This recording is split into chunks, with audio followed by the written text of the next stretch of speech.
All right, Tucker Carlson versus the GOP. Tucker Carlson refusing to apologize for having Nick Fuentes on his show. To which I'd say, look, I might have my differences with Tucker Carlson, Nick Fuentes, everybody else in between. But look, I will not sit here on my chair. I will not post on social media and say, oh, you shouldn't interview that person. You shouldn't talk to them. Because, look, let me tell you about Show Running 101, and that is having great guests on your show, talking about controversial topics. I mean, Show Running 101. It's been around before the internet. It's going to continue on long after the internet. This is a business process. This is how it is. And the fact that he had Chucky Boy Schumer go on the congressional floor and say, we need to pass this resolution to censor Nick Fuentes. Like, really? You want to give more power to him, Congressman? That's how you do it. But that's okay. These politicians aren't smart. But I think Tucker Carlson has every right to defend himself because now you got Republicans who are advocating for censorship and identity politics. Hey, GOP, weren't you against this? See, this is why I'm telling people on the left and the right, hey, time out for a second, because there's going to be this new wave of censorship, suppression that's coming our way, and if you ain't ready, it's going to hit us all, which is why I call for a timeout. I'm not asking us to be buddies and friends. I am asking for us to be aware of what's coming down the road. And it's just interesting now that the MAGA movement's having all these fissures and fractures and falling apart. I've seen this before because I saw this with the left, with Bernie Sanders and his political movement, and how the Democrats were more than happy to embrace cancel culture and censorship. And hey, hold on, a full-on shocker.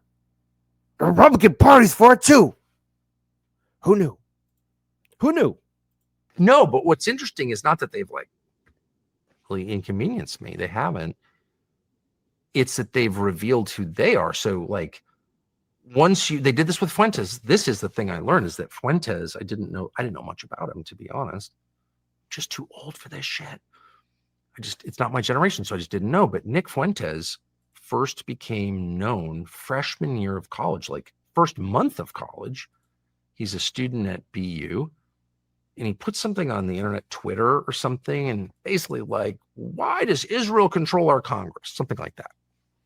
He's a college freshman.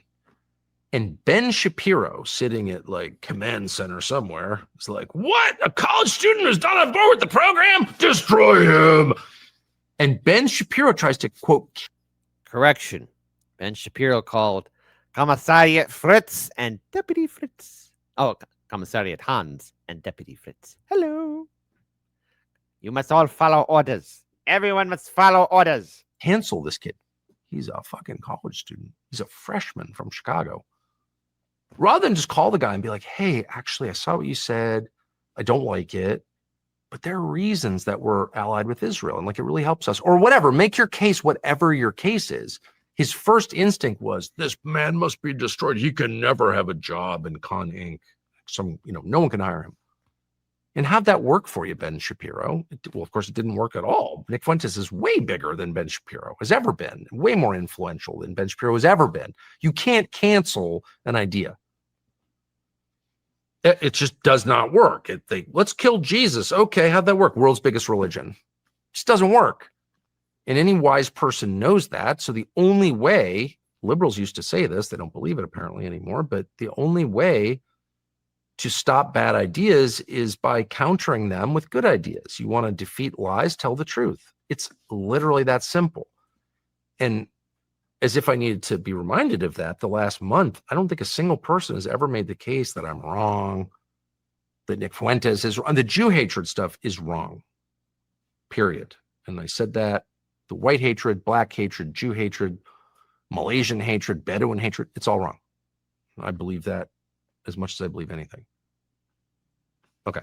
But the rest of it, his analysis, which is actually smart and in a lot of cases true, no one's even attempted to rebut it. 95% or whatever the number is of members of Congress take AIPAC money. How is that good? Shut up, Nazi! No, it's not good.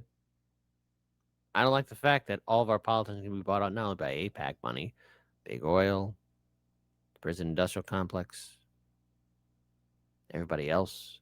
I mean, come on. All of our politicians being bought. You don't, at this point, even the Roman Senate had more integrity than our current politicians. And that's not saying much. Okay? Pompeian scum. So if that's your only defense, you've lost. You've lost. You didn't even enter the game. We're playing different games. I'm trying to tell the truth, convince people that what I think is true is actually true. And you're trying to make me be quiet because you don't like it. You can shoot me or you can shoot everybody, but it doesn't go away because the truth is an immovable object. It just exists and you conform to it or you don't, but it doesn't change because it's nature. Why do you think you got so much shit for having him on? He's been on other stuff. He's been on. Well, I got shit precisely because I'm not an anti-Semite. That was the whole point. I mean, if David Duke or whatever, pick an I don't know, even know there are many, I'm sure there are famous anti-Semites. I can't think of one, but David Duke is a famous anti-Semite. If David Duke interviewed Nick Fuentes, they'd be like, oh, they wouldn't say anything, whatever, who cares? They're talking to each other. But if someone who is openly opposed and sincerely opposed to hating people on the basis of their bloodline. Dr. Nick says, hey, look, 2 CIA spies talking to each other. I mean, controlling the narrative. Never forget Putin. Putin said, hey, yeah, I know that you tried to apply to the CIA. Putin seriously dropping the bomb there. Like, Tucker looking like, how do you know that? Dr. Phil saying, how do you know me? Which I definitely am. Interviews Nick Fuentes and it's like, hey, Nick Fuentes, stop with the Jew hatred, but let's talk about your views on the betrayal of Republican voters by conservative institutions and the undue influence a foreign country has over our government. Those are entirely reasonable conversations, and they're scary because they are reasonable. They're very difficult to refute. You have to, like, what's the counter argument? The country should be controlled by a country of 9 million people. Like, what are you even saying? No one agrees with that. So if a reasonable person says it, that is an actual threat. And they were like, well, must destroy him and his son and his brother. And it's like, I'm not afraid of you, man. I'm just not. And not because I'm so tough or brave or whatever, but because why would I be? You call me names and I'm gonna, you're not telling the truth and you're not. You start saying things about me that are true, that I'm trying to hide, whatever those might be. I'll get in fetal position and hide in the corner. But you throw lies at me, I'm totally unintimidated. And anyone who believes that, I'm sorry. I'll just say it again. Here's the truth. Don't believe I can't control that. So, yeah, that's why they don't like me. Not because I'm extraordinarily brave. I'm not. Definitely not because I'm extraordinarily smart. I'm not. But because they don't have an actual argument. So I want to pause here. All right, we're going to pause here. Because I want to just lead into what's going to be happening down the road, especially for the world of online content creation. It's bigger than just independent media. So those on the left and the right, we're going to be even entering into people do entertainment and other type of content. And there is going to be a wave of censorship. Again, it's going to happen. It's going to take place. There's going to be a change to the algorithm. I mean, I've seen it firsthand to a lot of independent channels, but also a lot of YouTube channels have been noticing that there's been a change in viewership, decline in viewership, people not being notified or being alerted when videos or live streams happen. It's a terrible thing. It's a terrible thing because the bigger picture is that there's a lot of anger that the narrative is not going the way people want it to go, or that people are getting their own information, or either that doing their own research, which is what I expect you, my viewing audience, to do. Do your own research, look at different content, consume it, make your own opinion and thoughts. Just don't follow orders of what anybody's saying behind a mic. Do your own research, read, be intelligent, because you, my audience, have corrected me, or either that point out things that even I didn't know about. And that's what I love. That's what I want. That's what I want for my audience. That's what I always want for my audience. Anything else, then I was taken over by a pod person and quickly run because the planet's going to get overwhelmed. But this whole idea of what Tucker Carlson going after him, censoring him, if it wasn't by the latte liberals, it's going to be now by conservatives. And it's a fracturing of the MAGA movement. There is a big divide. Remember how everyone was all united with Trump, the MAGA movement, the right? I mean, it was like, it looked like what Bernie could have been. What if he actually had the courage and conviction But then the fracture started showing up because guess what? This is electoral politics. And eventually people are going to be waking up to reality like, hey, you're not following through with your policies or promises here and there. Or then there's the ego and pride. Or either that being upset with current events, or either that questioning, hey, what's happening in Gaza?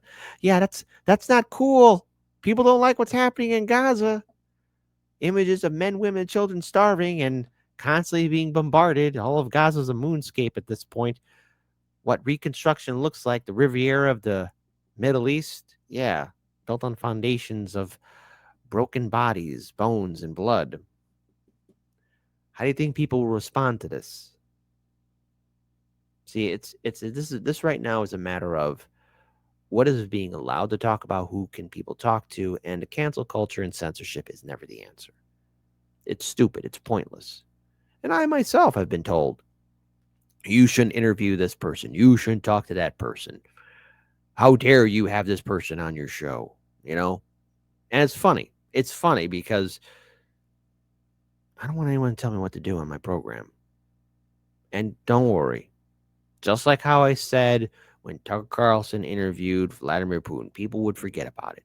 People are going to forget about the interview that he did with Nick Fuentes, but people are hyping it up because they don't like a narrative or a conversation taking place. If you don't like something, be an adult and turn off the camera, turn off the TV, turn off the radio, turn off whatever you're listening to. Find something else to listen to. But I just find it hilarious now that you see, and now on the GOP Republican side, where people are calling for censorship and cancel culture. That's not how you win. It's how you lose. Drastically. And I think I'll leave with Barnes Homestead with vote harder, vote smarter, LOL. All right? There you go. Start voting harder, poor people. Vote harder. BW says, eat any good Campbell's lately?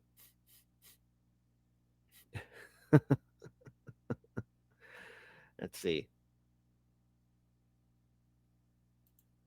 All right, and hold on. I'll leave it with Seraph. Watching Tucker since he's left Fox has been enjoyable and edifying.